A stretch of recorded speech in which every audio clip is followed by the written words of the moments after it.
Coming to you live from the heart of Galveston. Remix Heart of Galveston. From the heart of Galveston. This is the Devlyn Podcast. The Artisan Depth. The Artisan Devlyn Podcast, Devlyn.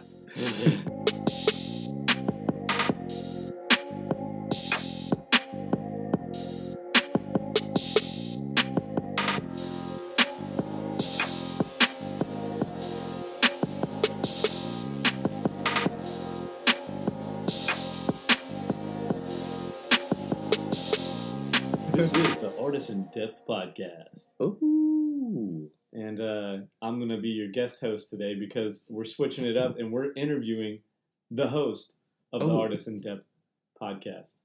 Your main man, Devlyn. Here I am. Thank you. There he is. Can y'all see him? Thank you. With your imaginations? Look, I'm over here. Thank you, Brandon Walker, for coming back No in problem. the studio. We appreciate it. This is the Artisan Depth Podcast. Of course, motivating creative minds through artistic exploration. That's my new slogan. Hey, I like it. Yeah, I randomly said it. Someone was like, "What's your slogan?" And I was like, "Said that." And I was like, "Yeah." Say it again. Motivating creative minds through artistic exploration.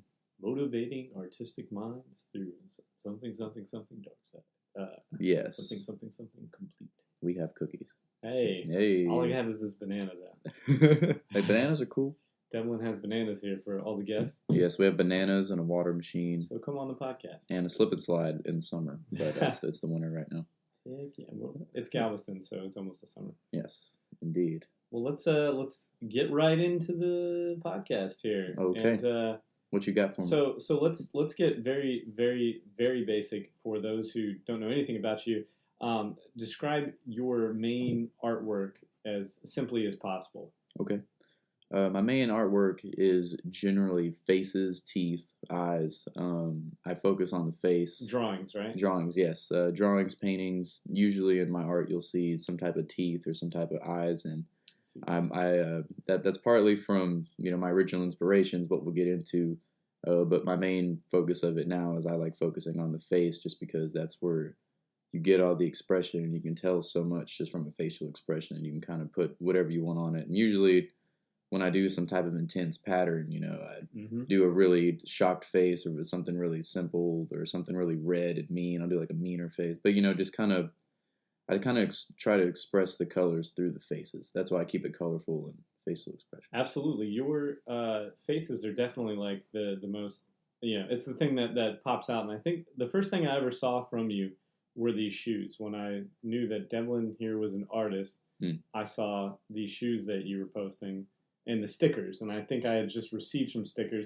I didn't even know they were your stickers. I was just like, these are some cool, interesting faces. I slapped one on my bike. What was the first sticker you got? I think it was this green gentleman over here, Was it the original blue one, the green one? I think that's what it was. Yeah, because he didn't look like that green guy right there. I have it right there. That's it. Yeah, that one. Yeah, I have that on the back of my bike, the very back. I'm like, this circular sticker is just perfect for that, and it's crazy looking, psychedelic.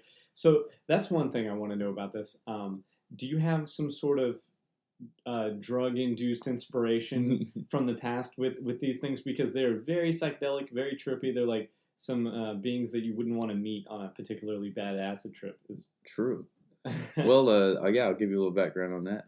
There have been experiences, especially through like high school and everything. I think that really helped me hone in my patterns. Like I've been drawing patterns for a long time. I've been really into it. And what type of patterns? Geometric? Geometric patterns, kind of like some organic line, like repeating patterns, like only using 2 colors or maybe 3 colors.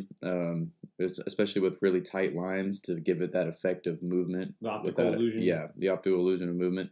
I started focusing on patterns because my dad was Fisker Mahanay. He was doing patterns, but he'd take me to museums all the time when I was a kid, and he'd tell me when we look at old ancient pottery, he told me to, especially like old Greek and Roman pottery, he'd tell me to notice the patterns that went around their pottery and their art, and how they always used repeating. And sometimes in those cases, they'd use the repeating patterns to tell part of the story. Like if it was like a rainy scenario, or if it was some type of event, they would use a different pattern to explain that, and they use it around the whole, because if it's a whole scene. Yeah. Yeah, sometimes. That's really interesting. Yeah, and actually, I prepared this book. So this book right here, that's actually my plan. This. Yeah, so I'll introduce the book. It's by so my dad's main inspiration is Robert Williams. He is he kind of coined the term lowbrow art, and it's basically the just compilation of random things, whether it's psychedelic patterns or it's got like random sexual things or just like obscene kind of out of the norm things. And especially they're always like surreal scenarios too, like eyes popping out of heads and like crazy stuff. And what's cool about this one, this is the first book. I used to kind of take it from my dad because it had like Robert Williams. Yeah. Oh. Yeah. And actually, if you open up the first page, it still has the receipt. Or here's the next one. It still has the receipt from when my dad bought it. Wow. And I was born in August 10th, 95, but that's in March 95. March 7th, 1995. So my mom was pregnant with me when he bought this book, but the receipt is still in the book. And that's why this is like the most important book of my childhood, because that receipt's been in there since of course, before I was a kid, but I've always noticed it since I was a kid. That's an expensive book, especially for the 90s, $43. Yeah. And 55 cents. Mm-hmm. And so I guess this means you're about to be 24 years old? 24 this year, yeah. Yeah. In March? In August 10th. August, okay. So the same year you bought it. Yeah. And but if you flip through those pages a little bit, you can see where this cover is already pretty and you can see where my eye-catching. Where my dad and I get our inspiration from. We're both big into big monsters and faces and beasts. I think the colored ones are towards the back, kind of in the middle. So I definitely saw Visker's work before yours, and I definitely noticed that there was a similarity, which makes sense. It makes sense because it's genetic, but then it's also consciously genetic in a way. That's not scientifically accurate to say, but you were seeing what his consciousness was playing out, and then you were playing out your own, and you brought your own flavor and style to. What do you say is what separates your work from his in the most significant way? I think in the most significant way would be that I tend to focus on, because he would draw, and actually I brought this too. This is actually one of his sketchbooks from the 80s. Let's see that. This has it doesn't have anything directly drawn in it, but he took a bunch of his doodles and he taped them in there. I'm actually gonna restore this book at some point soon. Yeah, but so I grew up having this book and I traced these things, but he did more traditional cartoon style in high school, where you do like kind of full body scenarios and little skits and stuff. The Noid, I remember this guy. Yeah, the Noid from the Dominoes. And avoid the Noid. Yep. And then, but I'd have these growing up, and whenever I'd hang out with him, or he'd take me, because instead of getting like babysitters, I went to summer camp sometimes, but most of the time he'd just take me with him to work and wherever he was going, and so I would just trace these. He'd give me tracing paper, or it's a white piece of paper, and showed me how to do things. But I kind of just focused on faces. I started out. So he has more bodies and stuff in his work, and you have very prime focus on faces. Yeah. Well, he has more of a well-rounded range, because he actually has his he has his bachelor's in he has a bachelor's in art teaching. So he just from school had to practice more traditional style things. I haven't really done that. I've kind of just stuck with my same skill set of patterns, since I was a kid. Like, here's one of my little drawings from 2006. It's like this squid monster thing. So to best describe this, if you've seen Real Monsters, it's like that but crazier. Like the guy who holds his eyeballs, and it's like a squid thing with crab claws and a crazy face. I definitely see the evolution in this. So how did you get onto making shoes? Making shoes. The shoes came. Did that start from you making your own shoe, and someone was like, "Hey, can you do that for me?" Well, it actually started out with someone, because I'd always draw in class, and then somebody randomly, actually, it was this guy named Marquise. I do remember this exact moment. So it actually started with hats. And what kind of hats? Like 5950 hats? Yeah, it was a 5950. It was actually a New Orleans Hornets hat when they were still the Hornets. Before they're the Pelicans now, right? The basketball team. And he gave me the hat and had a little bit of white space on it. And he goes, "Hey man, you draw my hat?" And I was like, are you sure you want me to do that? Because at this time, I was wearing hats too. Yeah. And I understand. They're expensive. It's like a $50 hat. And we're in high school. That's like a fortune. Why they leave the tags on them? Yeah. And I was like, all right, well. Did he still have the tag on his? No. Okay, he took it off. But I was like, yeah, cool, I'll draw on it, whatever. And I did it, and it really wasn't that good. What'd you draw on it? Just a face, like just face? one of my regular faces, Mm-hmm. and it was really before like I honed them in. Actually, from that time period, I think I have another piece in here. From that time period, I drew this like. I don't know if I grabbed it. Oh yeah, so they were throwing this party. This happened my senior year in high school. Is when I started doing this, and they were throwing this party. My friend Malik, shout out Malik. Shout out Malik. Malik Macklemore. I don't know if he listens to my podcast yet. I gotta tell him, but he will now. He will now. But he was throwing this party when we were in high school called Too Trippy to Function. Is that the flyer? It is a copy of the flyer. I don't have the color one. He has the color, but there's the copy. And they were throwing this party, and they were going to have, like, a stripper there, and it was a big thing. So I drew, like, a silhouette stripper and, like, these two goofy-looking dudes throwing money. Right, with a pile of cash in his hand. Yeah. And one dude straight, like, upside down because he's like, damn. Yeah, but, the party's kind of a fail, when the stripper gets there and realizes a bunch of, like, 17 or 16-year-old Is that what happened? I actually didn't end up going, man. You didn't go to the party, man? But I remember Malik telling me that, like, the lap dance he got was, like, kind of weird and... It was just an awkward scenario because you could tell she was probably uncomfortable. Man, yeah. Well, I mean, I feel like any kind of that situation when you're young can be uncomfortable. Oh yeah. Well, I mean, it's uncomfortable, especially for her. I mean, you're thinking you're going with all these like guys, or maybe you think it's like some business execs, and then you get there and it's like some 17-year-old kid that ain't got no money.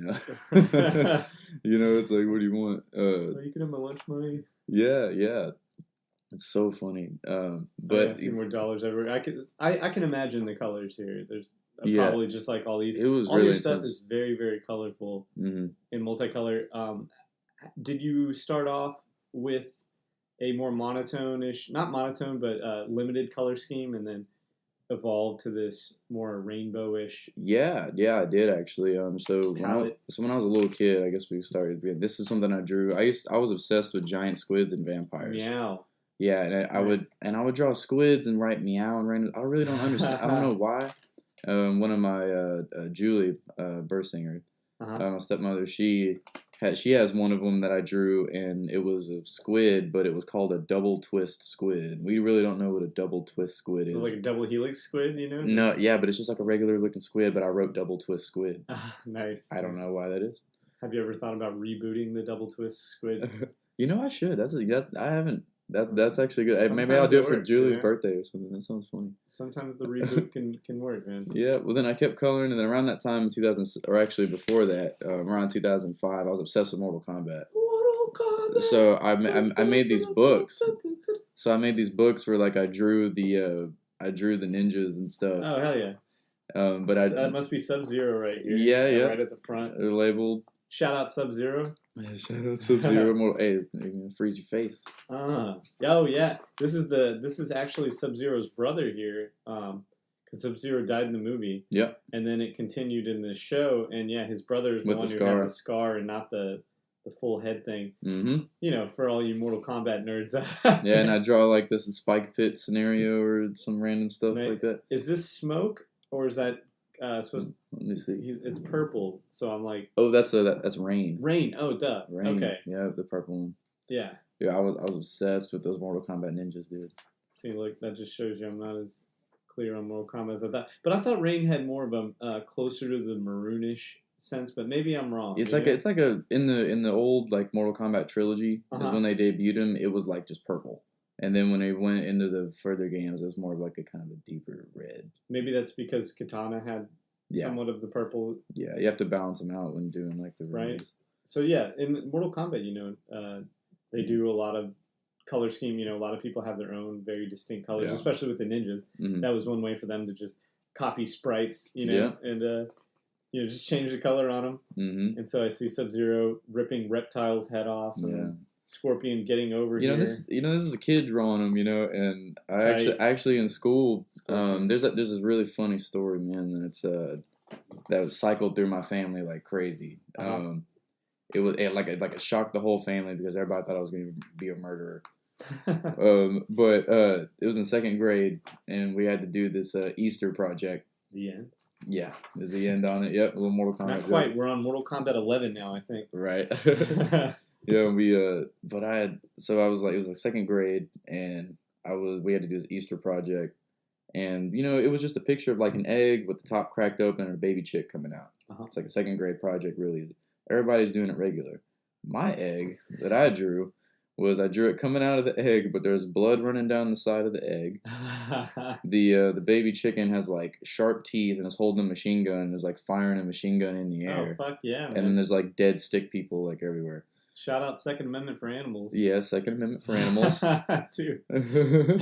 And then, but, you know, because I just thought it was funny. You know, like I was just, but, you know, I guess you never know with kids, but I'm just like, I thought it was cool. Like I play a lot of video games. You know, my dad draws violence. I have Robert Williams books, you know, when I'm a kid. Like, this is just what I do. Like, so you're really into absurd situations, it seems like, and absurdities, you know, like obviously a double twist squid is absurd. Just as many of these characters. These aren't characters that you'll find in real life, though I've seen your dad's art cars, and I know you helped him working with those, right? Yeah, I even had my own. Those are kind of bringing those absurdities into real life, which is pretty interesting. Yeah, and that's what we do, because we like to be weird and we like to be different. Yeah. And honestly, the more flack we get for being weird and different makes us want to do it even more. And that's what I like to tell a lot of people. Like, for anybody listening that thinks that they're you know, they get their art called weird, or if it's like, you know, or if it's obscene, or people think it's dumb. If you actually believe in it and you actually want to do it, just keep doing it. Yeah,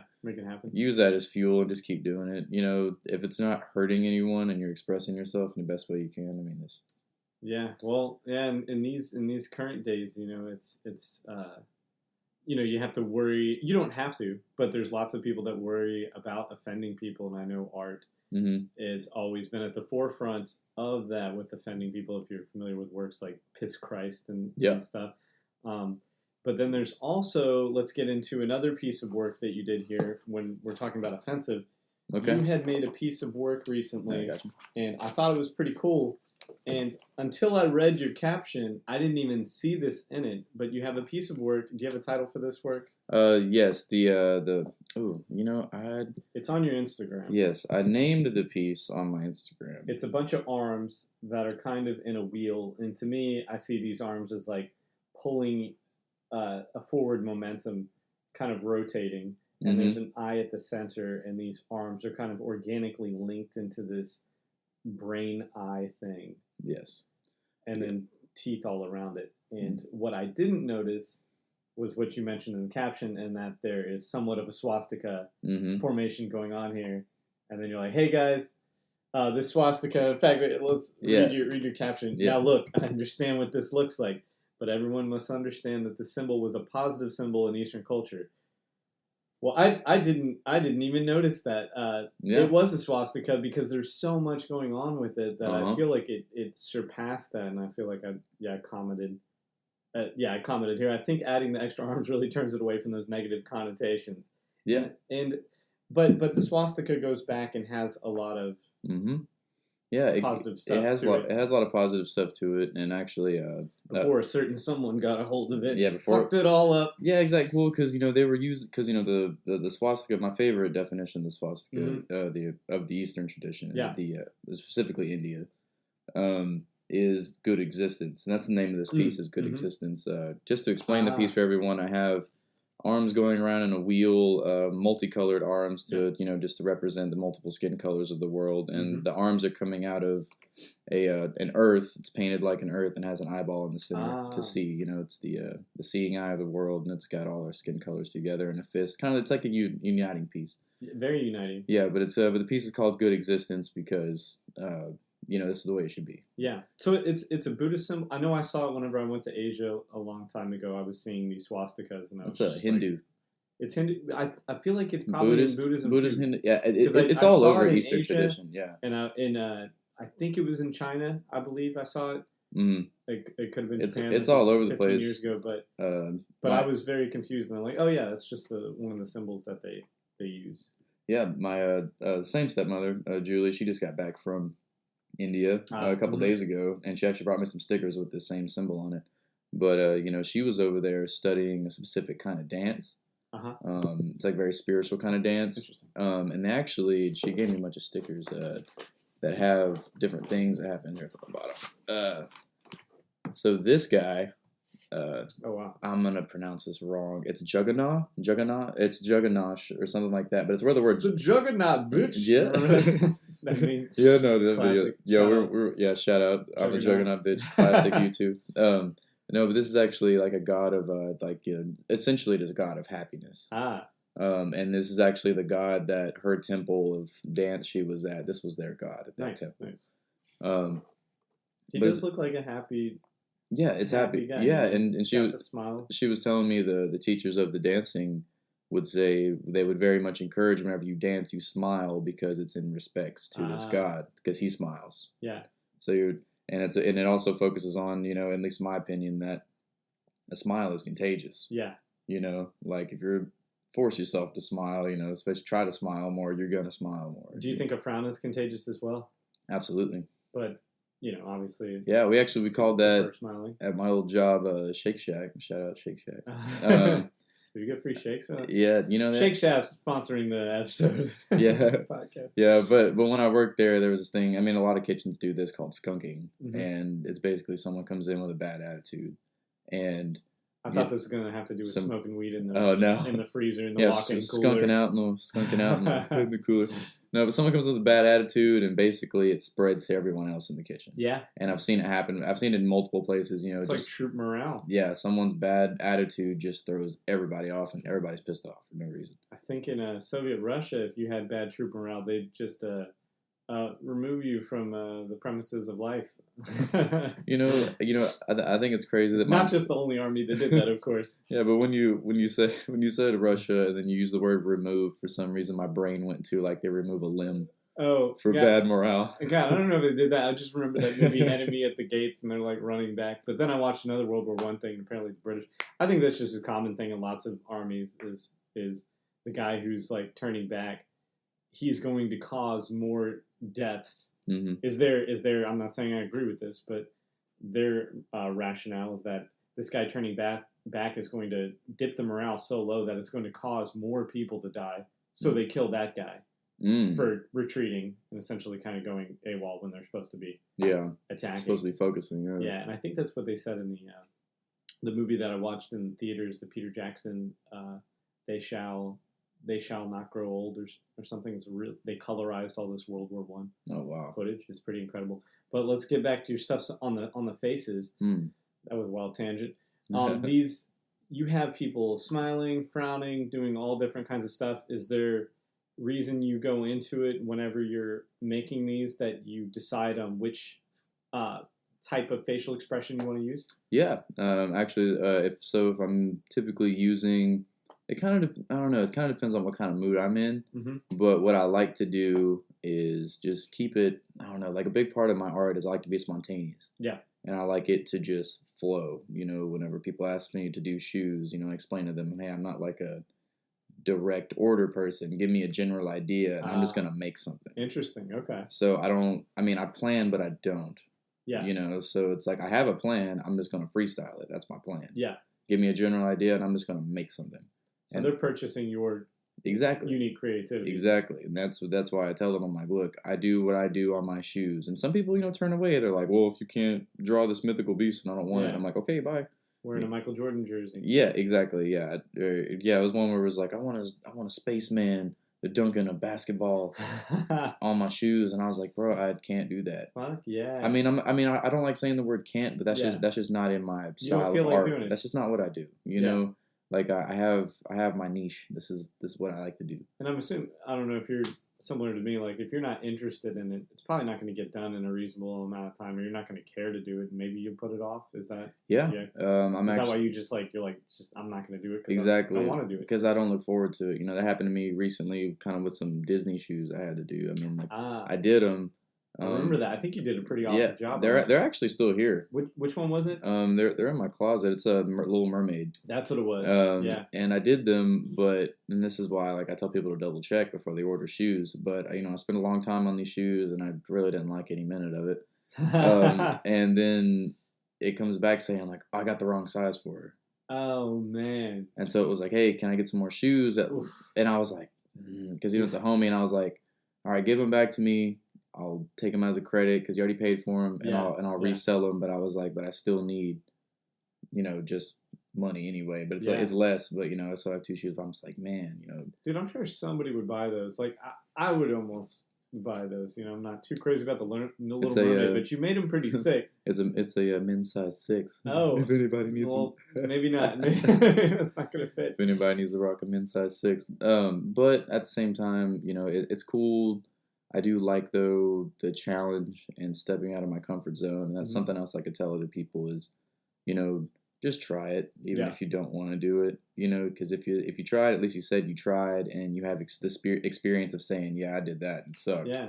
But if you don't do it at all, then honestly, you don't have room to talk shit. And you can treat it as a study. Maybe you discover something in that you can. I know with the Little Mermaid, it doesn't look like straight Disney Little Mermaid. It has a very unique. It's a unique touch. Like how I was describing it. They were just like, well, it doesn't look like Ariel the show. I'm like, yeah, but it looks like Ariel you'd see at the theme park. Yeah. Like, that's what her face looks like. Yeah. Normal. You know what I mean? Like, not cartoon. I'm just like, that's just what it looks like. It's and plus, how do we know what she looks like? I mean, there's a cartoon. But I don't know. There's the original story of the Little Mermaid's brutal. Oh, yeah, super brutal. Super brutal. Yeah. So we don't. I mean, it's my interpretation, and that's what matters. Probably more brutal or equally as brutal as the World War I shit I was talking about. Absolutely, because at the end of the day, I would rather have, and this is a big thing on my shoes too, and everyone should do this with their art.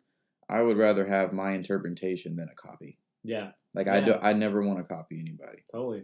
Like especially when it comes to art, like I don't want my art to look like yours. Mm-hmm. Like it's the same genre, similar, but not the same. Yeah. Like my art is not yours. You gotta put your own twist on it. And vice versa. I don't want anybody's art. That was something I dealt with in school, being, one of the few kids in class that can draw.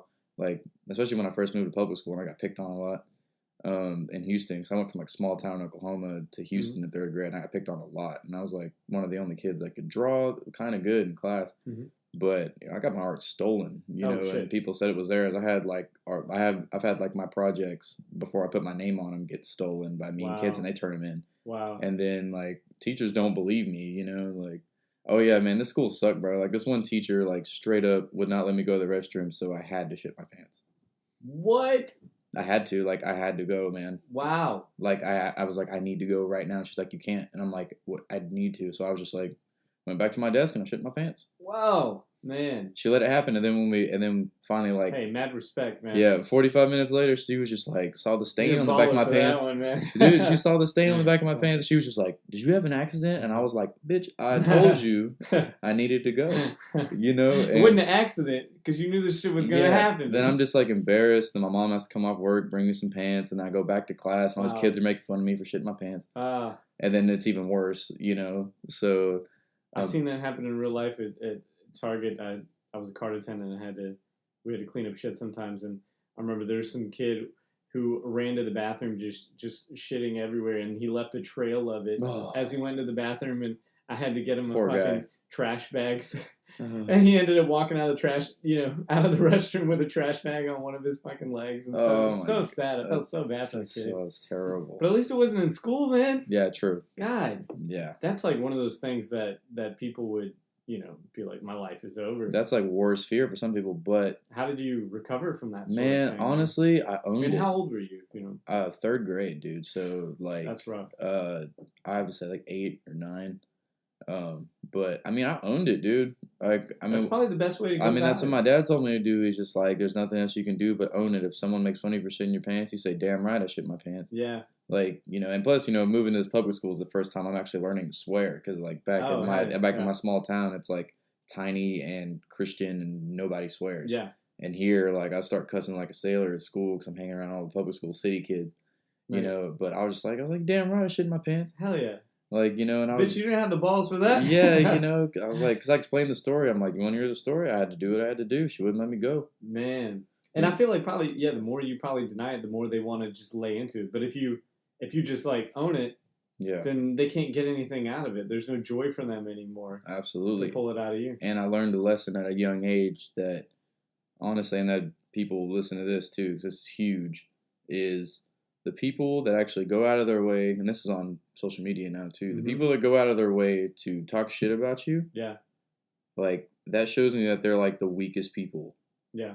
Like the ones that actually sit there and watch your stuff and then actively go into your comments and talk shit to you. Yeah. like that shows me that you are some kind of insecure or some kind of weak. Yeah. Because I get it. If it's something could be fixed, give them some constructive criticism. That's good. But if you're just going to blatantly just bash their shit after you sit there and watch it, you are premeditatingly trying to hurt someone's feelings, and that just makes you a piece of shit in my eyes. Yeah, it does. I've never done that on some small people. I've definitely on larger people. I try to focus. It depends on what the content something. is. It does depend on the content because someone could be, and maybe that's why whenever you drew these little swastika arm things, you were like, hey, you're given like a disclaimer on the shit just to prevent any of that because people can get easily triggered. It's a special breed of people that do that shit. Because if it's something like if there's somebody, it's so much easier to do it. Yeah, like because you're behind a fucking keyboard. You're behind a keyboard, but if somebody's out there like making videos, like actively being disrespectful, or actively being ridiculous, then they need to be talked shit to because they're talking shit to everybody else first. So honestly, in that situation, it's a self-defense shit talk. Yeah. But when someone's actually out there putting their art and they're like, here, this is me playing piano, and they're playing a song, and someone goes on there like, quit playing piano, you fucking suck, like. Yeah, that's pretty fucked up. When someone it's someone's art, and I have seen that. I noticed on Instagram there's a lot of these sponsored posts that are happening now. I see a ton of artists on there. Ton. And I get people don't want stuff that they didn't follow in their feed, but to go and actively talk shit on. I'll talk shit on a fucking corporation or something like that. Mm-hmm. But someone who's just trying to put their art out there, you may not like it. Yeah, it may be annoying. Fucking skip past it. You don't have to watch it, bro. Yeah, turn it off. Like, it's at the touch Go of to your the next flip post. up. Like, you weren't satisfied with it? Oh, I'm sorry. Shout out good job wasting your own time. Shout out an Instagram tip to not see so many ads. Oh, yeah. Follow hashtags. Because that'll already put... Yep, and go through the hashtag feeds. The hashtag feeds don't have ads. Your home feed does. Interesting. So, I mean, now that I said this, this might leak. They're going to fuck it up. Yeah, but I'm just saying, like, if you don't want to see ads on there, but that's go through the hashtags. More messed up that they do it on your fucking home feed because, especially for people who just want to follow their friends and stuff like that, and you're going to have less people seeing your personal stuff or stuff you actively want them to know. I feel like the stories is kind of the best way for your close friends to see what you're doing than actually making a regular post. And I actually miss chronological posting. Yeah. Because a lot of people's stuff, like especially if they don't get a lot of traffic on it, like the algorithm will actively bury their shit. Yep. Like you have to really fight to get your stuff to be relevant, and it's crazy that they have this algorithm that deems people's posts relevant. Yeah. Like in quotes, I'm doing my quotation fingers when I say that. Air quotes. It's like, what the hell does that mean? Like, so just because this guy's doing a mirror selfie, he gets put at the bottom, when this chick doing a mirror selfie gets put at the top because her picture is more relevant than his. Mm-hmm. Well, her picture probably gets searched more and more. There it is. Yeah, there's more people in the algorithm searching for girls doing selfies. Yeah, that is the internet. I mean, it is, Instagram was the rise of the Instagram models as well, where they could literally, have a career just by having a nice derriere. Well, the ones, more power to them. I mean, if you see if the ones that, especially just any picture, not even just an ass picture, but those pictures that get like 500,000 likes on them, they get paid for those things. They do, yeah, and they do their sponsorships and stuff. Like all they do is like, bang soda, here's my ass, give me my check. Like, I'm just, it's an industry though. That's kind of cool, but it's like whoa, like that just shows me that the world is very different. And they put some quote from Plato underneath it. Yeah, just random quote like Dr. Seuss. Yeah, but again, I was like, I'm not going to complain about it because if I don't like it, I can scroll past it. And that is the moral. I hate on anybody for doing that. Just scroll past it. If you don't like it, just don't look at it. Yeah, I think the only time I like comment on stuff is if they're making a statement to me, and I want to say something. Yeah, I'm like, I don't think what you said was factual, so I'm going to show my own perspective on this issue. Versus, people who are just there to talk shit. And granted, you have trolls and stuff like that, and sometimes trolls are funny. They're trying to eliminate trolling from the internet, but that just makes people want to troll even more. That's like... And even harder. And then you're, criminalizing, not criminalizing, But removing speech, Exactly, because I don't think it should be removed. Because just don't look at it. Because just because it's in the forever archive of the internet and you can go look at it whenever you want, doesn't mean you have to. No. Activate some self control. Don't go look at the negative shit on purpose. Yeah. That's terrible. It was buried for 5 years for a reason. Yeah, exactly. Just let it go. There you go, man. Hey, man. But man, we went way off topic here on the internet. It's somewhat on topic, but off. It was Let It. All right, so this is people are probably gonna hate me for this question. Yeah. Was Let It Be the Beatles or just John Lennon? Beatles. Or was it Paul McCartney's song? It was Paul McCartney's song, but it was the Beatles. It's my favorite Beatles song. It's one of my favorite songs of all time, actually. It's great. It's a great song. Yeah, it's one of those songs where when you're dying or something, it's like a song to listen to. Dude, it's great. It's so real. It's man, it's like the first song that was just like, who fucking cares? Yeah. Just go the other way. You know what I mean? Sometimes you have to let it be. It's what it is. I mean, especially if you can't fix something, why are you going to wallow in what it could have been when this is your reality now? Go figure something. I mean, that's what I try to do, especially with my art, or if something fails or if something doesn't work out. I don't think, oh man, that sucked. It could have been this, it could have been that, and you sit there and make yourself more sad. I'm like, all right, this sucks, but what's next? Not going to dwell on this. What do I got to go do next? Mm-hmm. It's like, okay, so this made me feel really shitty. What do I need to do to keep going forward to be inspired again? And that's what I mean. Sometimes you have to take a break and do something else. Put it down, go do something else, and it'll come to you as long as you stay focused. Mother Mary comes to me. Yeah. And she came to him in a dream. And that's where that song comes from. Is he had a dream and he heard that song in a dream, wow.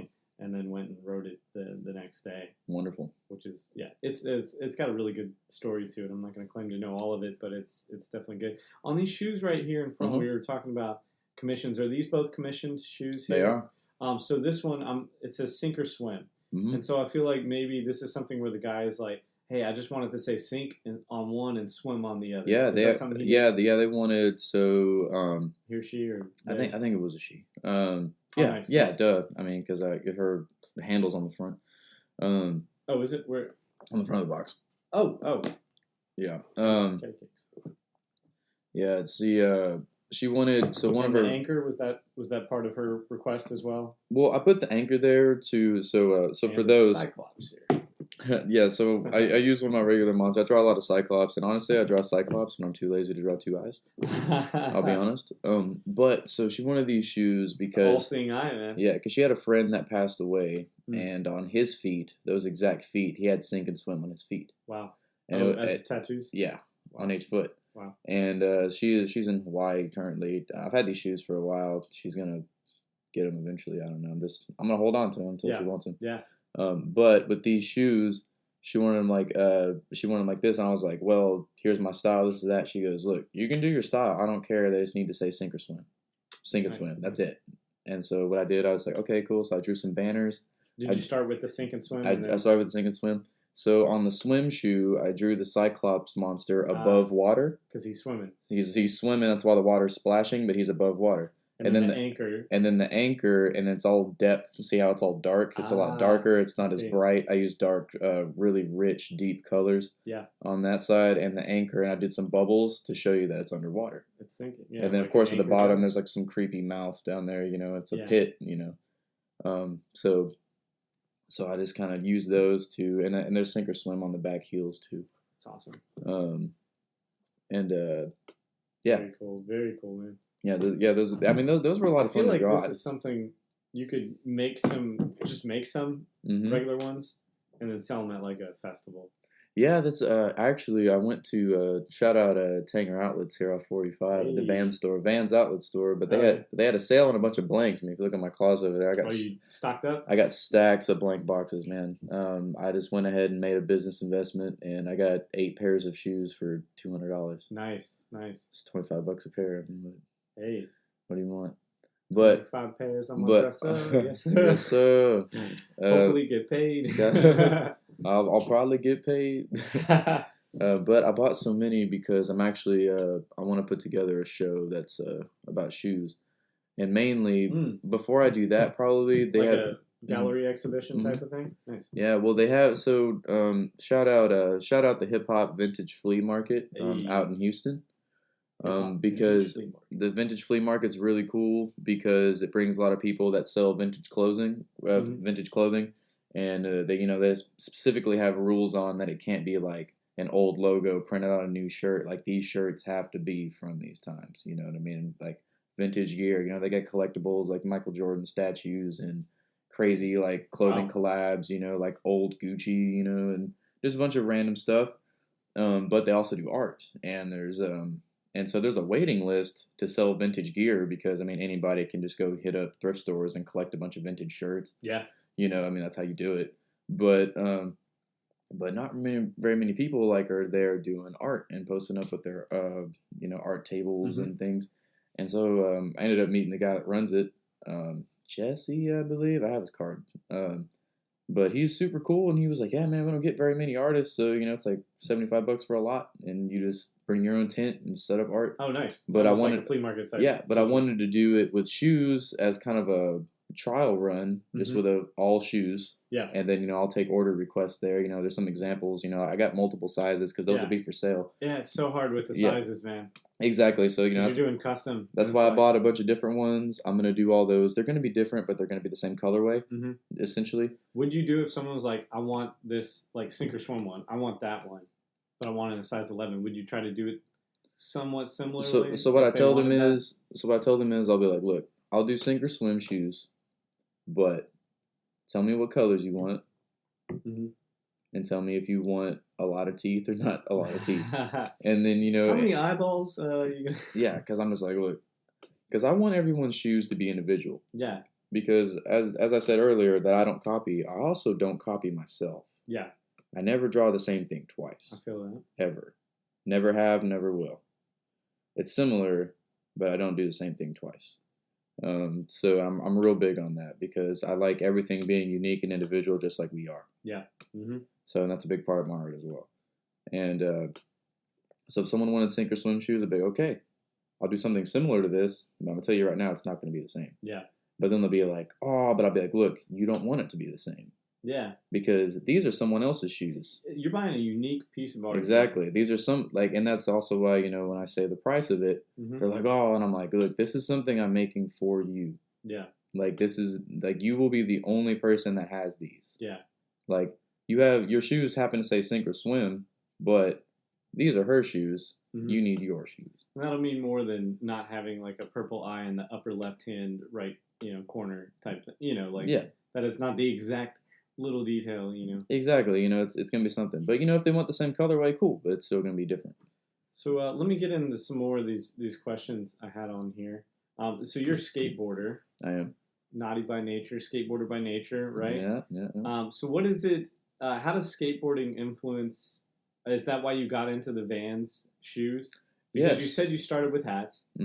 So then how did you get into the shoes? Oh, yes. Is that from skateboarding? Man, we did tangent off that, didn't we? We tangented the fuck away from, from everything. So I got, all right, so there was the hats and then the shoes. So people noticed I was doing hats and they're like, hey, I got these white shoes. Can you color on them? Yeah, sure. I was doing the same thing, just doodles. And, you know, it didn't really look that good. It's just, so I did more patterns than I did faces because I really wasn't good with faces on shoes yet. So I was just doing... Is that because of the concave nature? Yeah, there's a... Is it concave or convex? I don't know. Well, it's a different... So when you're drawing on these canvas shoes, you have to kind of go with the grooves of like the kind of like small lacings of them. And you also have to use the bleeding, like how much ink is absorbing into it. You have to use it to your advantage. And it took a while to get clean lines on shoes because if you press too hard, it's going to bleed. Yeah, these are very clean. They look printed. Thank you. Look like you ran it through a damn copy machine at Staples. Yeah. Thank you. I appreciate it. It's pretty sweet. Yeah, and but I was kind of figuring that I also in that process learned that also if anybody wants any shoes, I do not do Chuck Taylor's, no Chuck Taylor's. Converse All Stars. I do. What not. About Nike SBs? Nike? Oh yeah, Nike. Nike all day. Okay. I love Nike SBs as long as it's canvas, or I can do suede leather. I can color on suede leather too. I don't know how I feel about Nike's manufacturing processes. But that's... They make some damn good shoes, though. They make, and you can customize them and stuff. Yeah. But you could just have Devlyn customize it and be way better than that. So, let's see. I also wanted to talk about Galveston in this podcast. What is your connection to Galveston? Well, my connection to Galveston originally came from my dad. He moved from Houston. We used to live in the Heights, and he just he went to Galveston for a while and decided he loved it. He'd been going there for a while. Shout out the Wizard, the bar, the Wizard on Church Street. Oh, never heard of it. Yeah, it's got these circular windows. It's the building across the street from Coastal Bank on Church, and it's got red pillars and circle windows. It's a bar. And there's a woman that lives there. She lives upstairs. She's had that bar there forever. My dad's been going there since like 1998. Wow. Every time he came to Galveston, he'd go there, and that's his island mom, is what he calls her. But he went there and he was like, "Man, I love this place." And he was looking around. What was he coming to the island for? He's coming here to get away from Houston. Yeah. And especially, any artistic reasons? Yeah. So we started doing. So whenever we used to have a car shop, we've had a couple businesses that failed. And then from there, my dad was kind of lost, and then realized, we went to Ren Fair every single year. Yeah. So we loved going there. My dad used to make used to make crafts in college. And then my uncle, he's my cousin, but he's my uncle as far as it's my dad's cousin. They grew up together. He's my uncle. But his wife, they went to the Ren Fair. They brought him back this sewn leather book. And my dad was like, this is cool. I appreciate the gift. And he was looking at it, but he's like, I can make something way better than this. And so he started making books. And then from then we started making quills. Yeah, because what do you want to write in just a regular pen? Well, he noticed, after the rise of the fountain pen, quills, like nibs, were just obsolete. Yeah. Like, there's no point. Hey. And so he started realizing, like, he started looking on eBay and he started finding all these stockpiles of antique nibs. Super cheap. Like, every box has like 200 of them, and he's getting a box for like 69 cents sometimes. Wow. A box, so he gets all these nibs, and so we start really building this Ren Fair thing. And then, we were doing this out of our house in the Heights in Houston, and Houston's a modern city, so, we really know. But then he comes to Galveston to visit and notices that Galveston has that real old vibe down there. Yeah. And Galveston, used to be a real, big place that used nibs, and things like that, and also produced them. It was a very industrial area, and so. Yeah, I know we were like the New York of the South for a while until the storm, 1900. Yeah, Galveston would have been more like Houston if that storm wouldn't have. Yeah. But we also wouldn't have had the seawall. But yeah, that's true. I mean, I'm sure it would have come around eventually. If it wasn't the 1900, well, no, I guess there was one right after that. Was there one right after? There was one after that a couple of years later. Helped? Yeah, it would have been It would have been 1900 all over again if it wasn't the seawall. So it would have happened eventually. Yeah, eventually. Yeah. But he noticed there was like an old vibe to downtown Galveston, so he noticed a spot in the artist lofts. And at this point, my dad and Julie had like an extensive artistic portfolio. Of course, they designed a room at the Ice Hotel in Sweden. And, we had, 10 years of art car parades, and then they've done like hella sculpture event, things, and like Burning Man effigies, and Julie's got her architecture portfolio. So it was a no-brainer. They're like, you guys move in right now. They were deep in the and but you opened the quill shop there, and it fit right in with the old vibe of Galveston. And I was living, in Houston, and then I moved to Austin for 2 years, and then, he's telling me about the business here. So I came to Galveston. Just to, be closer to my dad. How old were you when you came to Galveston? Ooh, this was about 2.5 years ago. I just turned 21. Oh, that was the first time you came to Galveston? Oh, wow. Well, first time I moved here. I mean, I've been coming here since I was a kid. But it's the first time I moved here. Like, I moved from Austin here. Oh, okay. Oh, yeah, I remember you said you did live in Austin. And it was because, I just wanted to get in touch, at first, to be honest, originally it was, when my dad and I went to Ireland and Britain, we were talking about, me doing my own fairs and helping out with the proletariat and stuff like that. And I got here and it didn't work out that way. But shout out Proletariat. Shout out Proletariat. That's the place. That's my favorite bar. And my work's actually on display still. Well, it probably won't be by the time this one comes out. Yeah. Well, maybe it will. Probably will. It's up until like March 5th or something like that. But yeah. Great bar. It was always a dream of mine to get my stuff in there. And I'm so glad that they created a place like that. Craft beer. Absolutely. Craft beer, art gallery. Sake. It's real quiet. And you can barely get unfiltered sake at like a sushi places. Yeah. We have an extensive list there. Well, not extensive. Great. We got flavors. Yeah, and he curates it very well. Yeah. Over there, and then Becky and Julie also curate all the other stuff very well too. It's just very good. Absolutely, because we care about the art scene and we've been involved in it. I mean, they were doing it before I was born, but now like it's just been our whole life. And why I'm glad, because the stuff didn't work out with me working with those businesses, but I do like that I discovered my own thing. Yeah. And at the end of the day, that's what he would rather me do is my own thing. He's like, look, if something fell through, cool, you can help me out with something I've already started, but I'd rather you figure out your own thing. And that came through the shoes and doing, different paintings and shows. It basically was following his formula. I was there at all the events he was painting people at. We were going to shows. He was making sculptures for events, and like I was just there seeing this, and I know how to live this because I've been living it. So you could focus on your own independence later. Exactly, because I saw the way he just didn't care, and he just made his art how he wanted to make it, and so that's what really drew me to it. And I was up and down. I wanted to be a nutritionist at one point. Oh wow, hey, I did too. But I got to the point. But I'm listening, like, what am I good at already? Yeah. Because I'm trying all these different career paths, and I was like, but I have to start from ground zero at all these, and I was like, why don't I just be an artist? Because being an artist has a bad rap. You know what I mean? People are just like, oh, you're going to be an artist for a living? You have an art degree? What the fuck? And at this point... Like, it's not a practical career path for most people. For most people. But, for the small few, like, myself, I consider myself in this group. You really got to work hard at it. You have to have a niche. You have a niche. You have to have something that you believe in and you stand behind and you're willing to spend hours and, bleed for. Like this is something that, a lot of my art projects, I'll stay up just torturing myself, coloring shoes or just working on my sculptures or whatever. I have a sculpture in the back. I'll show you. Just working on these things because I love it and I love seeing people's reactions, not for my own like ego gain, but I know how it feels to see, of course, when we see something really cool that, it seems impossible only because you can't do it, but someone can make it. Mm-hmm. But so maybe you think you can, Exactly. So it's just like, what can I do? Yeah, and, you're like, someone made that? Yeah, because the main idea I got from like, not copying, but interpreting was from Bob Ross. Because on his instructional painting videos, he'd always be like, look, I want you to paint your own painting. It's going to be he's like, your painting, he'd say it like this, like, your painting might be in the same region of the world as mine, on the other side from a different angle, but it's not my painting. Yeah. He's like, you need to make your own painting. Yeah. I'm giving you a general idea, take my general idea and just do this. Watch my hands, but don't try to copy me, because if you try to copy me, you're going to let yourself down. Yep. Yeah. Because it's not coming out the way you want it, because the way you want it is what I'm doing. Mm-hmm. You have to do it so this is what I want, and I'm going to make it the way I want it.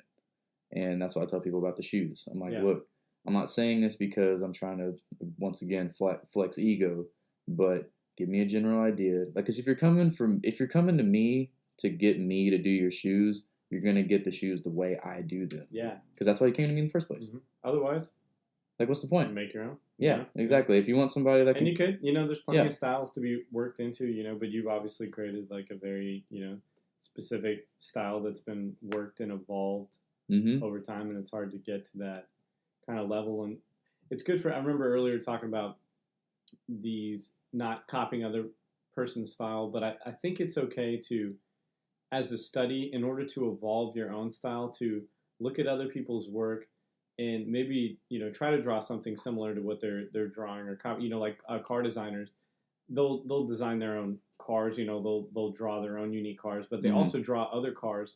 So they see what it's like to draw that other car, to create that other thing. And then from there, you can use what you learn to build out from there. But if you're, of course, making your living on just making direct copies, then, you can do that sort of thing too and make fan art, in a way. But you have to decide where you want to go from there. Absolutely. Absolutely. But they could definitely, learn a lot from someone like you, from, having one of these shoes, trying to copy your lines, and then going with their own stuff from it.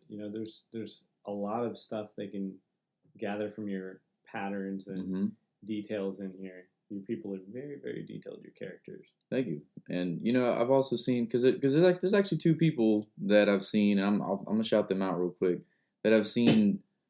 One of them told me directly that I've kind of inspired them in a way, which is really cool.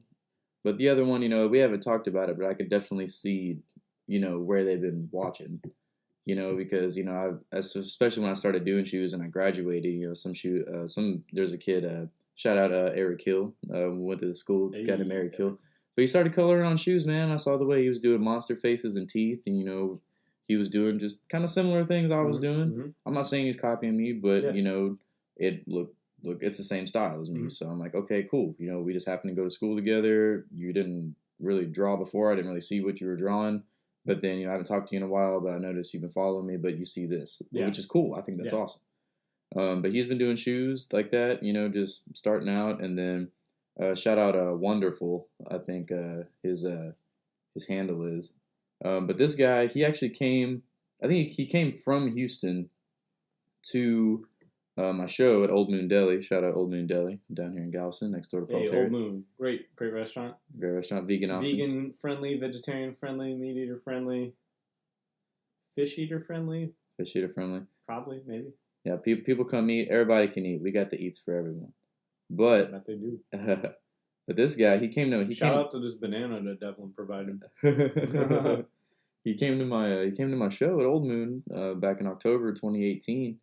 And came right up to me. He goes, hey man, I've been following your stuff for a while. Like I really enjoy your art, and inspired him a bit. And I followed him. Oh, his Wonderful. His handle is Wander, WANDER __ makes a little face, FUL. Yeah, Wonderful.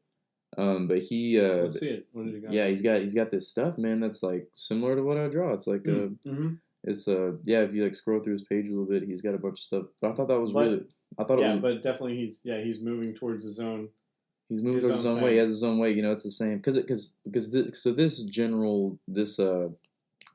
genre of art is called lowbrow, and this is the art that Robert Williams coined. He coined that term, and this is just what we do. It's stuff that's typically, if you talk about, and even Robert Williams probably came from. So you were inspired by him. Mm-hmm. I mean, your dad was inspired by him. You're inspired by him and your dad. Robert Williams was probably inspired by comic books. Yeah, someone as well. Like these things always go back. That's why we. I used to make those too. I have an old comic book I made as a kid called this is me and my friend Trey. This is nice. We had a book called Comics Galore was the name of our. We made this in 5th grade. Yeah, we had a couple different kinds, but there's a bunch in there. It's actually just stapled paper. For everybody listening, I took some, regular copy paper and we drew comics on them, and I took copies of my friend Trey's art, and we just made these comic books. Shout out to copy paper. That's what I would use to make my drawings. We'd steal that from the church copy center. And when we were in class, teacher would leave the classroom. We'd go up to the printer and just take a big stack out of the printer and put it in the back. You're like, where's all this paper going? Those little bastard kids. Yeah. Venom versus Carnage, nice. Yeah. Trey, dude. So I'll have to show you my old Carnage drawing. Well, so these that are in this style, these are my friend Trey's. I mean, actually, I haven't seen Trey in a long time. I haven't seen him since 5th grade. This is a 5th grader drew these. Nice. I thought it was even as a 5th grader, I thought it was impressive how well he could draw. He just sucked in Carnage. Oh, dude, he could draw anime perfect. I'll show you some later. But look, see, I was trying to make a magazine, so I put cheat codes in there. I thought I saw cheat codes on the free part of MK. So I wrote free cheat codes. Oh, trilogy. Yeah, for Mortal Kombat trilogy. We shout out. We mentioned them earlier. Is this Game Winners? Yeah, dude. I fucking love Game Winners. Dude, Game Winners. That was the fucking site, dude. Dude, that's the site for the cheat codes. But what I did, I was like, I want my comic book to have cheat codes in it. So I just went to a website, printed it off, and stapled it in my book. Right. Because I was like, yeah. Back when it was more practical back then to print stuff out because you couldn't just take your phone next to you. Absolutely. But this is just part of this is my beginning stages of me being a entrepreneurial artist. Is I was already planning to have my own comic book series, have my own magazines, with my cousin Brandon. Shout out 4BCon, Brandon Conlon. Well, I found them. We had because we were play a lot of video games, PS2, and we'd always find glitches and cheats that we'd find ourselves without looking them up in games. Oh, nice. And so we were gonna make a cheat code book called was it Gamer's Guide to Bending the Rules, and that was the name. I like the name, man. Yeah, and we were gonna do that. And shout out to strategy guides. Strategy guides, bro. Because I mean, that's just what we wanted to do. But I always knew that I wanted to do. I made like a little weapon catalog. Oh, nice. Oh yeah, I pulled out a bunch of my kid drawings, man. I have a lot. I was obsessed with wrestling. This is like the Undertaker right here. Oh, this is cool. Oh, nice. Yeah. Yeah, classic Undertaker right there. Yeah. Just these are like some crazy stick figures. And I don't know if you've seen, there's a game that's built off of stick figures. It's called Nidhogg. It's on Steam. Wow. And they're like sword fighting stick figures. That's right. But the way they move is very fluid and realistic. Yeah, well, you know, did you ever... It reminds me of this, what these people are doing with your stick figures in crazy positions, doing crazy superpower shit. And well, a couple years ago, back in like 2006, 2007...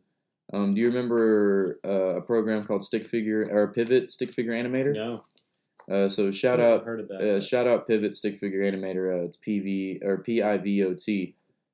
This animator was so you could download packs of like items, and all these items have like click and drag like mocap dots. And you can you click and drag and you do everything by frame. So the space bar is a frame. So you can mouse and you can move their arm and click frame. And my friend was really good at it. He could do it quick. Like he's just tapping frame and just moving it. Wow. And they'd move super fluid. That's awesome. But that was in 2007. If Pivot's still doing their thing, I bet it's super dope now. Like it was really cool because we were watching videos on YouTube of people that would make like full-length movies on Pivot Stick Figure Animator. Like full, oh shit. All right, I'm going to cut that out. I'm going to pause for a second.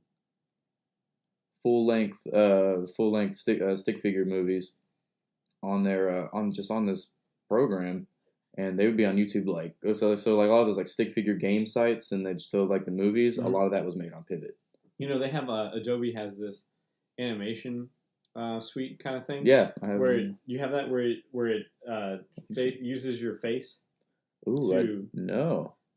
So it's kind of like what they do with these Snapchat filter type. Is it the XD CC? I'm not sure what it's called right now, but it was some sort of it came out a few years ago. Oh, character animator. Yeah, character animator. Yeah, and it uses your face to and your body to animate these characters, and I feel like you can do that with these characters here. That would be something. That was an idea I had a couple years ago, and I totally forgot until you said that right now. There you go, man. Trying to animate this face. Because, I mean, I've always wanted to be a cartoonist. I actually have 2 cartoons I can show you later that I've been planning. Well, hey, look at you now. I actually don't want to leak them. You are a cartoonist, and, I am, always have been, always will be. But when I said cartoonist out loud, I was almost thinking like, oh, that's so derogatory of your artwork. Because, it's more than that, in a way. It's not like a Saturday morning kids cartoon, by any means. But yeah, I mean the art of cartooning. That's where I got my inspiration from. Though movies is from cartoons. Yeah, I mean I watched a lot of cartoons and animated shows, no matter what it is, from Japan or American animation, I feel like you might have liked stuff like Ren and Stimpy. Absolutely. Probably even SpongeBob. Love SpongeBob. Courage the Cowardly Dog. Yeah, Courage. John R. Dilworth. He's the creator of Courage the Cowardly Dog, and that's also one of my biggest influences. He is also a big leader in lowbrow art as well. Yeah, because these reminds me, especially like Ren and Stimpy, Courage. I think even some of the other ones on there.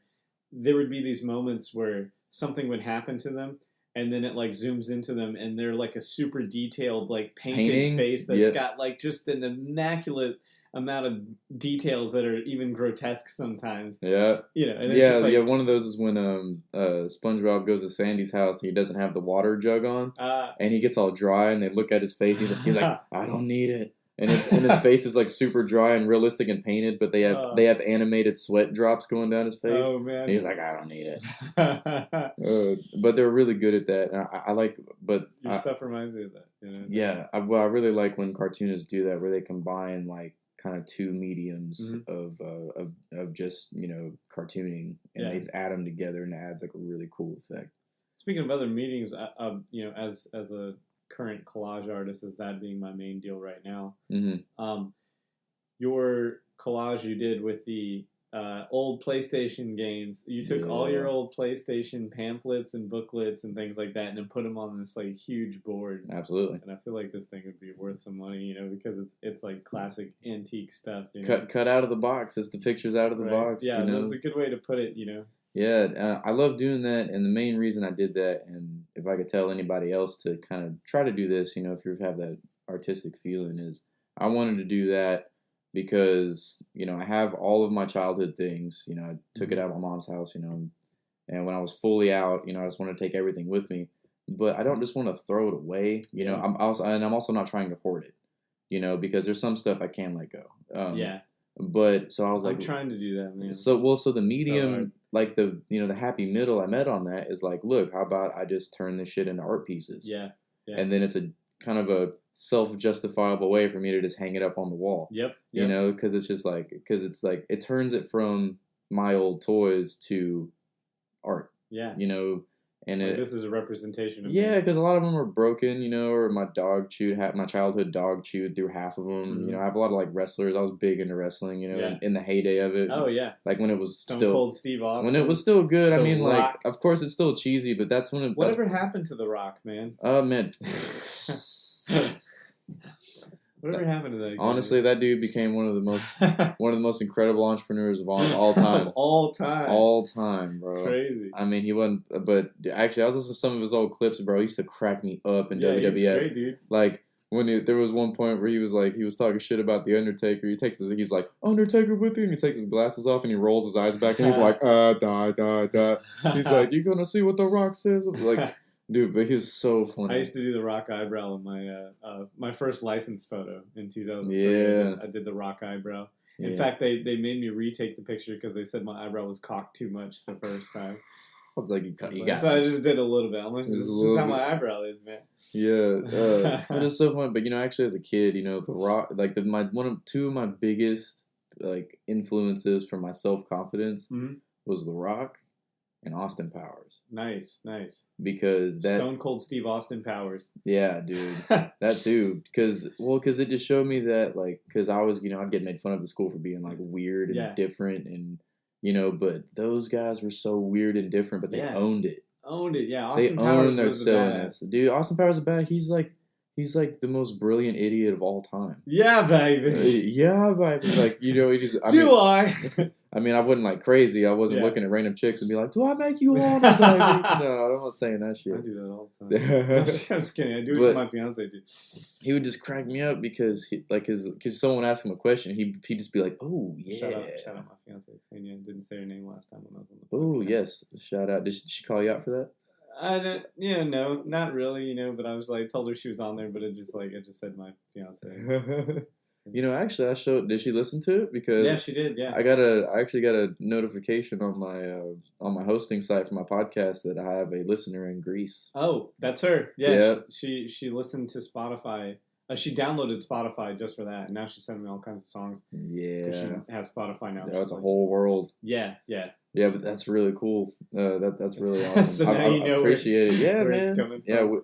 Artisan Depth Podcast is now being listened to in 7 countries. 7 countries. Artisan Depth Podcast.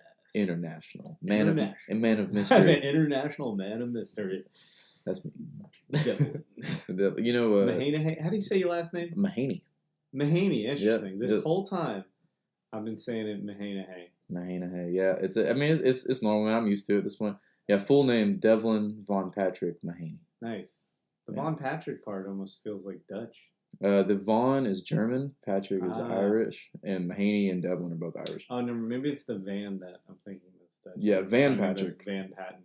Yeah, if it was Von, like VAN Von, yeah, but it's VON. Okay. Yeah. Okay. Interesting. Yeah. So we've probably gone pretty hardcore here. Mm-hmm. What other types of art do you do, real quick? What do we got? So besides the... You just got into a new band, right? Yes, I just joined a new band, Ominous Necro. Shout them out. We have a show coming up March 16th. Nice. In Houston. It's a battle of the bands. It's going to be really cool. It's actually my first time getting back into music since like high school. I mean, I've always been practicing, but I haven't been in a band in a long time. And a battle of bands is kind of cool. Yeah. So all the art mediums I do. Where's the battle of bands at? Oh, it's in Houston. Is it the Guerrilla Music one or the? That's one I remember doing that a long time Dude, ago. I think it's at the VFW in Houston. Oh, okay. Man, shout out the VFWs. They really support music scenes, Dude, especially down here. VFW goes hard, bro. I love VFW. Yeah, they're good. But so art mediums besides the drawing, I've been playing drums for over 10 years. I consider skateboarding an art form because it's fun. I also do a little bit of photography, and then painting. Of course, I like doing big canvas paintings, like real fun, abstract things. You've even done a live painting, I remember, at the Third Eye Festival. Yeah, but the shout out India Tigers, shout out Mo Black, another artist that local what Galveston else with artist. that with all these Galveston artists? Mm-hmm. Why are we all involved in so many different types of art styles? Would you say that's kind of typical? I think it's typical, but here and going back to your question on why I made this podcast. Mm-hmm. I see Galveston with its lush supply of artists as an untapped vein. Yeah. Because, I mean, I'm not saying this to flex, but this show is the only one doing this out here. Flex up, bro. We're the only ones doing this out here, and I want to make this a platform for these artists to get out there because I feel like these people need to be voiced. Do you feel like Galveston has a more tight-knit community of artists because of the proximity? We're all so close together. It's family. I know we have a central hub also, the artist lofts, and this place where it's a central. Just I met you around. Yes, shout out Art Space for the NHAL artist lofts. Shout out Becky. Also, Becky Major. She's gonna be on the show soon. Becky's like the all-seeing eye of the art community. She sees all the artists and brings them together. It's amazing. And it's really cool because downtown Galveston has warehouses and art galleries and all these like bars where all the artists hang out at, and everybody's just kind of around, and musicians. It kind of makes me think of old time Paris, where people would hang out at cafes, discuss art, and it would kind of like mix, and they trade ideas with each other. I know I've done that with. See, whenever you say that, I just think of like Pro or Mod or that's just the same places. That's what I think of. Bruce Brothers, Old Moon, like that's just where I think of. That's where everybody hangs out. And I noticed that, and because a lot of people, before I started this, they were like, "Hey, where are you going to get content? Like, who are you going to talk to? Like this and that." And I was like, I have like an endless list of people to talk to. No shortage of that. And I want to do this because this is my excuse to like tap their brain, like where I can be like, look, maybe I can give you some insight, but more importantly, like I want insight, and I want the listeners at the very top. I want everyone listening to be inspired. And also, what I've noticed with interviewing some of these artists is that, especially me, like you're doing this to me right now, it gets you to own what you do, which everyone should do, because it puts you on the spot to talk about it. Yeah. Like, because that's the thing. It's like, okay, what do you do? This and that. Okay, cool. Explain that. Yeah. Because, if you can't explain what you're doing, you really need to look back at what you're doing. Yeah, totally. Like, you need to be able to explain it. Like, tell people what you're doing, like, really believe in it. I mean, sometimes it comes naturally, and I get it. Whenever you put on the spot, sometimes you can't think of it. Just because you can't think of it because you're put on the spot for a question doesn't mean you don't know why you're doing it. Yeah. Like, think about why you're doing what you're doing. That's why I think this is such a good service to the community of what you're doing. Because even if these don't get millions of views, what you're doing for these artists is getting them to feel like a legitimate artist. You're bringing them on something that is at the level of like a Joe Rogan podcast. Yeah. In everything besides, the millions of audience that he's built up over the time. We're still coming for you, Joe. Yeah, we are coming for you, Joe. Coming for that ass. And Jamie. Joe and Jamie. Joe and Jamie. We're coming. Jamie, put us on the screen. Yeah. Oh, wait, Jamie, look it up. Hey, Jamie, look it up. Hey, you know what, though? We're going to say this right now. Let's see.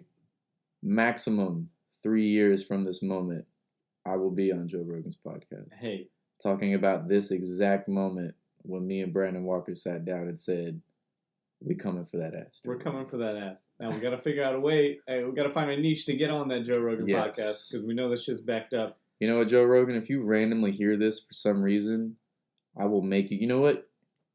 I'm going to send him some shoes. Send him some shoes. There you go. I'm going to send this man some shoes. Yes. And something where he's, Dude, if I can find a way, I'm not the because he's into jiu-jitsu. He likes old school Corvettes.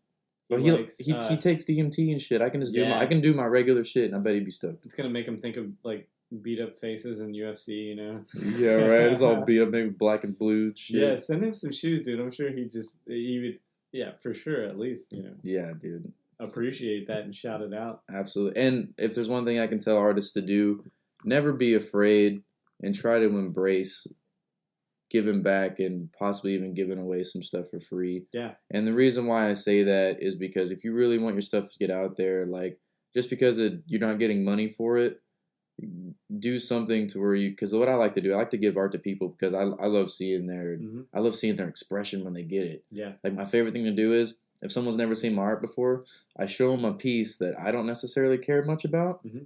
So when they say if they say the magic word, like this actually happens a lot. They're like, man, I wish I could have something like that. I take out my pocket knife, I cut it out of my sketchbook, and I give it to them. Wow. On the spot. Wow. And they're like, because I cut it out before I even ask if they want it, because then they have to take it. I'll be like, here, look, take it. Just have it. And they're like, but you spent hours on this. I'll do it again. Yeah. Yeah, we can always make more art. Make more art because I set out to everything I make is going to be better than the last thing I made. Yeah. That's why, I keep my milestone pieces. I keep those. Yeah. No, I feel you there. Like the milestones that, without a doubt determine a shift in my profession. Mm-hmm. I keep those. But those only happen like once every 150 pieces or something, Wow. Wow.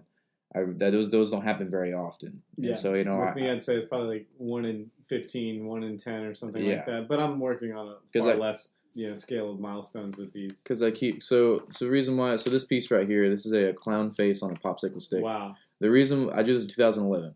The reason I kept this piece, it was a milestone for me because it's where I learned texture. Yeah, wood pattern there. This is the first time I ever drew some type of texture because I was looking. And it's so cool having a face on, because people would do that, but you're putting your unique faces on a popsicle. It's not something you really want to put your tongue on. Mm-hmm. Well, and why I drew it like this because it looks like a tongue because right I ate a cherry popsicle. And it was soaked in. The coloring was on the stick, but from the being soaked in, I could see the groove. So I just copied what I saw. So I just drew this, but then the clown face came later. Very, very but then later on that year, I kept this piece I'm about to show you because this is the first piece I made when I started getting really into my trippy patterns and glowing things. This was the one that set it off. It's a piece that says anger, but that's the first time I really got into doing like really aggressive patterns. Were you angry when you drew this? I was. Yeah. Mm-hmm. Was it something? There was you can talk about it? Yeah. Oh yeah, totally. It's actually kind of funny. There was this chick when I was in school, like middle school, and or not middle school, it was junior year, so 2011. So it was junior year in high school, and there's this girl I was trying to talk to, and I messed up, and whenever she started showing the least amount of interest in me, I was just like, you're the most beautiful girl I've ever seen in my life, and I just wanted you to like me too, and she thought that was weird as shit, but she called me really weird, and I was like, oh. And so I got really mad, and then this is me sitting in class, and I drew this at school. You're like, you want to see mad? Yeah, you want to see mad? And I was just like, look at this picture I made. And actually, honestly, if you scroll down on my Instagram far enough to 2011, I still have my old shit there. If you go to my Instagram, you can actually go to the very, very bottom, and you can see the progression of my art. Wow. See, that's very cool, to see the evolution. That's something I like about the social media. It's been around for so long, because, Facebook hit me up and they're like, congratulations, you've been on Facebook for 10 years. I was like, holy shit. Yeah, let's put you in our facial recognition algorithm and compare your 10-year pictures together. Dude, they did that. And I was like, y'all are some hoes. I was like, why? That was I'm pretty sure it was some sort of experiment that they were doing that was just trying to experiment with their aging software stuff. Oh, yeah. So if they have it and you verify it's this is me at these 10-year intervals, then they know what your progression of aging is. And then they can put that into some algorithms, into AI. They can predict what people look like 40 years from now. Yeah. Gnarly. Yeah. And then you're never going to be able to escape, man. Yeah, never. They're going to fucking see your face from space. Yeah. Oh, yeah, it was the AI dude Surrender. Shout out Surrender. Shout out Surrender. Surrender Aluk. He was on an episode before this. Oh, nice. That's a guy who really brings together a lot of the art community. Oh yeah, for the Sandcastle competition. Sandcastle, which you drew the poster for, which is something that wasn't a face. Yep. And ended up very cool. That one, and actually, the first year we did it, it was a face, and the first one's behind you.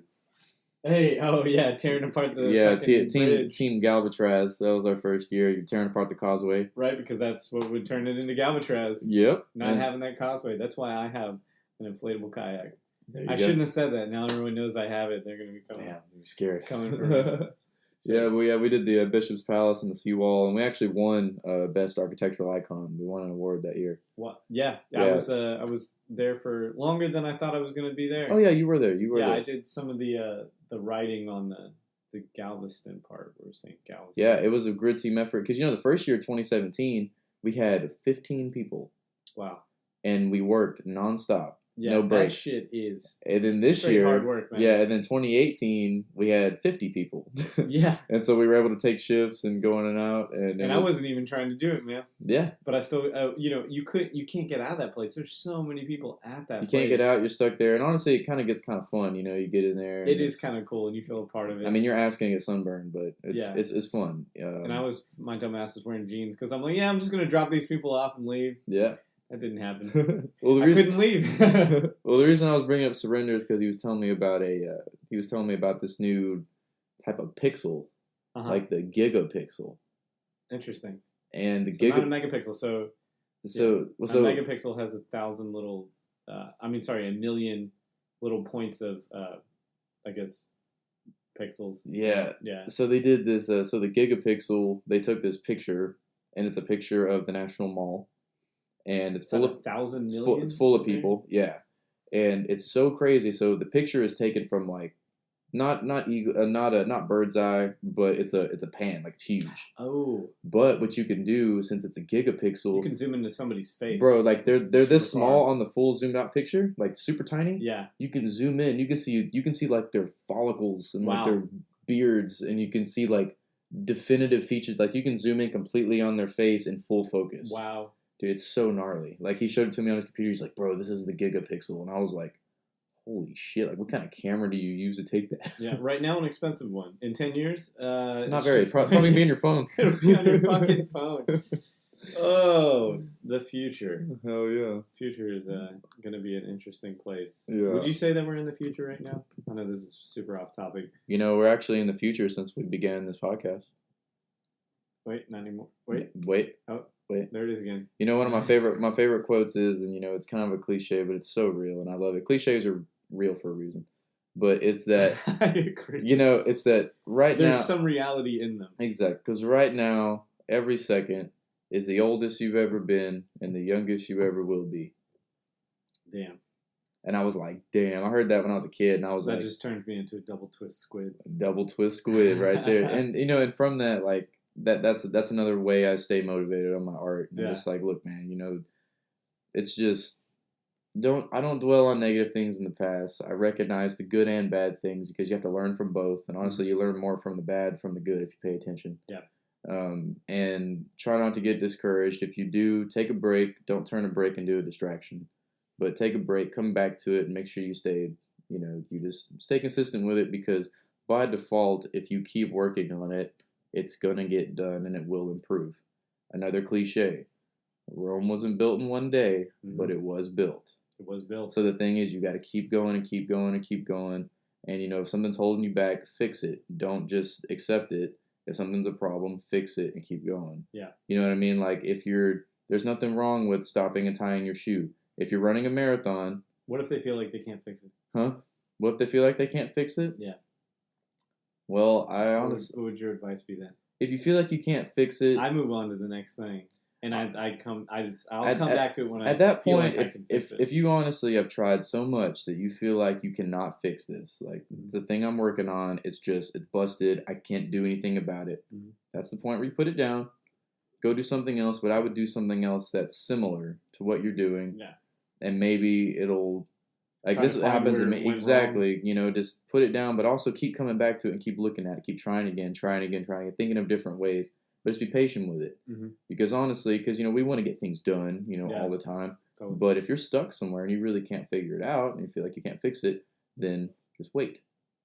Think about it. Go do something else. But keep it in your head. Don't forget about it. Yeah. Always keep it in your head. And she's like, man, why can't I do this? Why can't I fix this? Why is this not working? Just keep thinking, and then... Eventually, you're going to be like, oh my God. Probably come, yeah. And you're like, what? Where did that come from? And you figure it out, and it's something you didn't even think happened.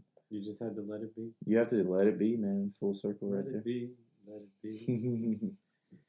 Devlin has words of wisdom. Oh, let it be. Let it be. Mm. Well, man, I feel like we went, far around the world a couple times here and back. Yeah. And through it, and discovered all these little creatures living into it. These characters that you've created through your imagination. Absolutely, man. It's been fun. You answered your final question that you usually ask of all the other people. I think I even got all these questions pretty much answered here. Hey. Oh, let me get this one thing. Is there any specific music you listen to that puts you in the zone? Any specific music I can listen to? Do you even need music to be in the zone so, for art? Here is my thing on setting moods for my art. What I like to do is, depending on what kind of piece I'm drawing, I always like to keep the music, relevant's a weird word, but I like to keep the music kind of pertaining to the art I'm doing. Yeah. And I mean that in, if I'm doing something exciting, bright colors, vibrant, I'll put on something, it's not like positive, but something uplifting. Yeah. Something with like a really bright sound, real like happy vibe, real like fun, motivating, like usually like some jazz, like some fun. Like I like funk jazz, like jazz. Your funk. Work feels very funky and jazzy. Yeah. In the visual spectrum, it's very interesting. If I'm doing something kind of dark, cold, more like blue colors, like blue tones, I'll do something kind of like a soft piano. Yeah. Or like maybe still like kind of like jazz piano, or maybe even just different kind of like I really like piano specifically just for like the colder pictures. And then I like full band like live stuff for the warmer, and I really kind of color coordinate with this. But usually, if I'm getting in the zone for something, if there's a specific kind of music and something that pertains to all genres, instrumentals. Instrumentals you prefer? I love instrumentals. Instrumentals for working because it puts me in the headspace where if anybody's talking, it's me. Yeah. Because in my head, like I'm just thinking of all kinds of stuff while I'm drawing. Because if I draw with the instrumental on, I can my hand will autopilot because I freestyle everything I do. So I'll just freestyle and keep going. And me having that training and freestyling and just having the instrumental on, it doesn't distract me and my brain is just firing. Yeah. And I just roll and roll and roll. If I want to hear somebody talk while I'm drawing, I'll listen to a podcast or something, or I do that a lot. Or like a book, like an audio book. Yeah. Just for that same reason, I can freestyle and just flow and listen. Yeah. I want to listen to more music while I'm making art, but I always end up listening to people talk. Yep. Even though sometimes it's frustrating. I was listening to your podcast while I was going looking for source materials at the bookstore the other day. Sweet. Get through some of those, the India Tigers and DJ and ours, finally listening to our podcast and be like, oh, that's cool. That's me, Oh, yeah, it just comes up and you're like, hey. It's like, I feel like a real artist now, Yeah. Like a real boy. I want to be a real boy. Well, man, how long have we go on here? It feels like we... Oh, yeah, we've been going for a while. This is the biggest one ever? This is the longest one so far. The biggest podcast. The biggest podcast. Bigger, blacker podcast. The bigger... Yeah. Shout out Cards Against Humanity. Yeah, right. Those are always fun. Okay, here's one other thing here. All right. Swear, last question. Okay. What else can we do to put Galveston on the motherfucking map? I like that. I like the wording of that question. What else can we do? Well, we can start by doing more things like this. Yeah. Just really getting artists in their heads out here and really getting them to realize what they do and wanting to gain a bigger audience. Mm-hmm. What we can do is, just if you live here in Galveston, you're listening, go to more shows, support the artists out here.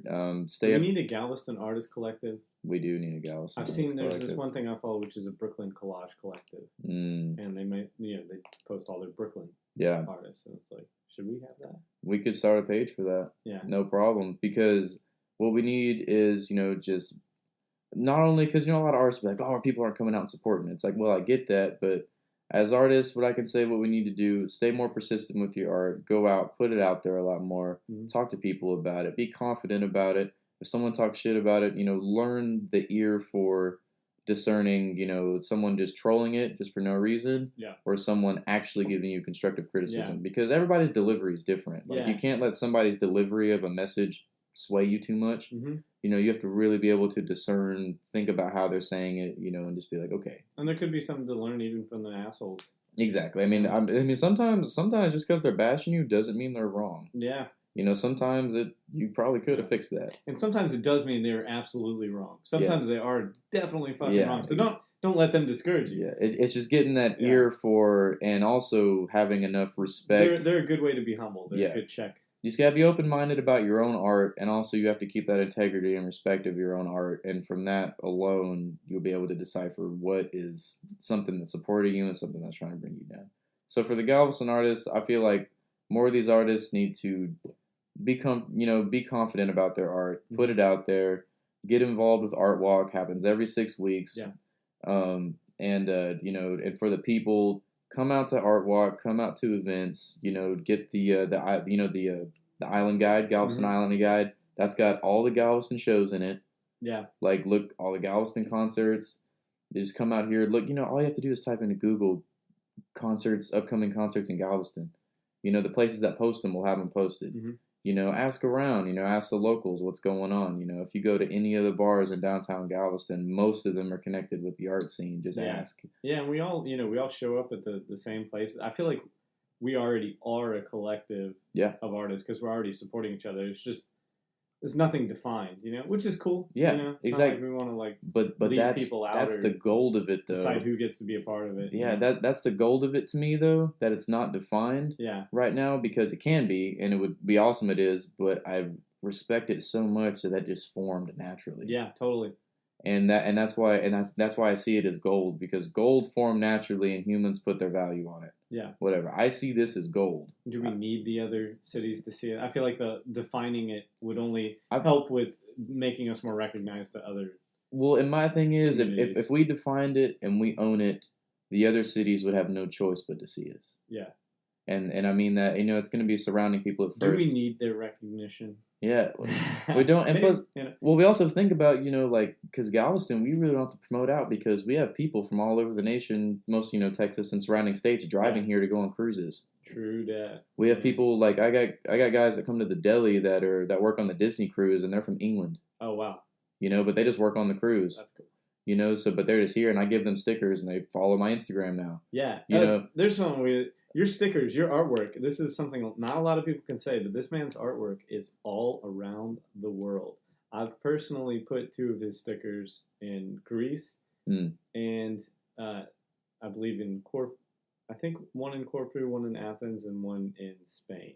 In Madrid, yeah. Yeah, Madrid, Spain. And I know you already had one. Yeah, in both of those places. I slapped in not in Spain, but in Greece. Okay. I slapped them all over Athens. Like I was the only skateboarder I saw there. I mean, I know there's skateboarders in Athens, but I was like the only one. I could not find any skaters. Wow. So I brought a stack of stickers with me, and I just skated because there's a lot of graffiti in Athens. Tons. So it's beautiful, and I was skating around, and I was just slapping everywhere, and I just wanted them all over the place. And I'm sure a lot of them are still there, you know. But I have some in Greece, Ireland, England.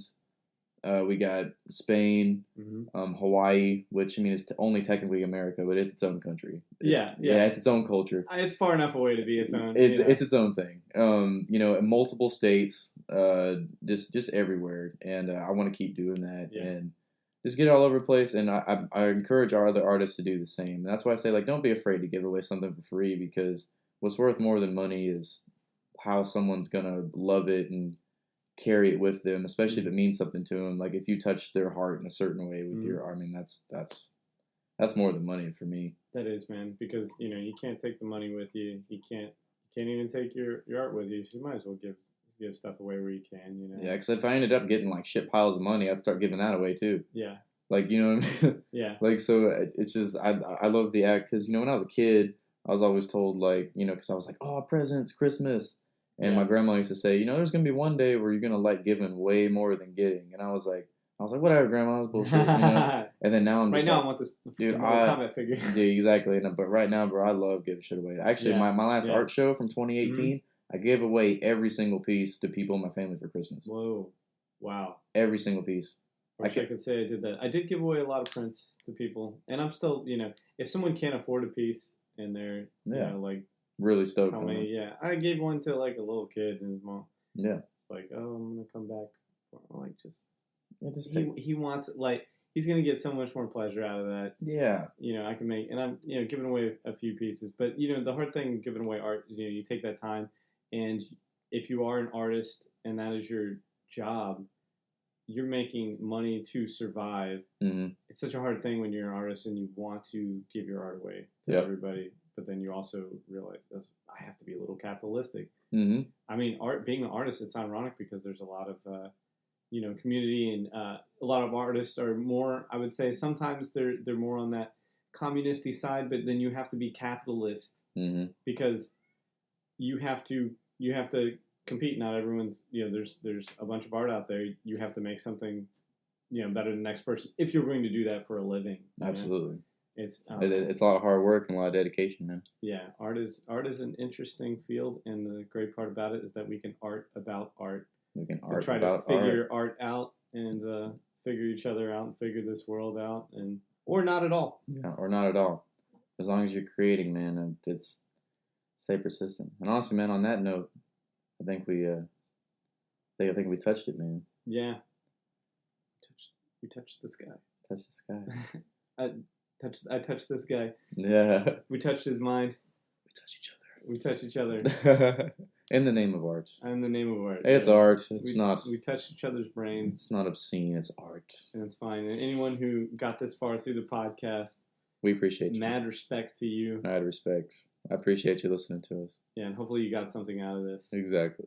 And hopefully those wild tangents aren't too crazy for you. All right. That would be all right. Right. Well, I'm going to go ahead and I'm going to sign off. Yeah. Artisan Depth Podcast, y'all. I'm Brandon Walker. Appreciate you coming back in. Peace out. Peace out. Be sure to like, subscribe, give us a 5-star rating, constructive criticism, all of that. Leave us a comment. Drop us an email, vonpatrickarts.com @gmail.com. Hit me up. Y'all have a good night. Love y'all.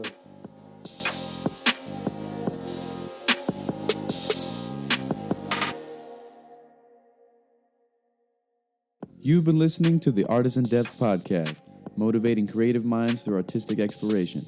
If you like what you're hearing, please be sure to give us a rating or a positive review. And if you'd like to get in touch with us, you can email us at vonpatrickarts@gmail.com. That is VONPATRICK @gmail.com. Thank you very much, and we look forward to talking to you.